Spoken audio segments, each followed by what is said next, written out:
நெடுஞ்சாலையில் பயணம் செய்யும் பொழுது செவ்வரளி செடிகள் சாலை சென்டர் மீடியனில் இருப்பதை பார்த்திருப்பீர்கள். இந்த செடிகள் ஏன் சாலை சென்டர் மீடியனில் நடப்பட்டுள்ளது என்று என்றாவது யோசித்துள்ளீர்களா?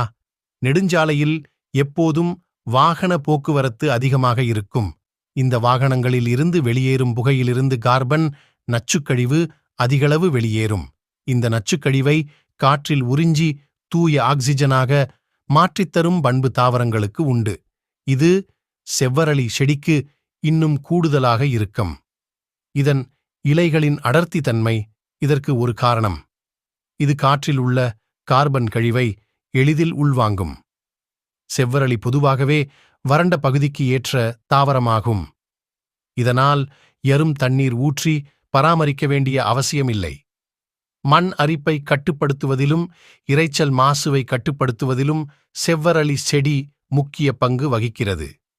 இது வாகனத்தின் முகப்பு விளக்கை எதிரே வரும் வாகனத்தில் படராமலும் தடுக்கிறது.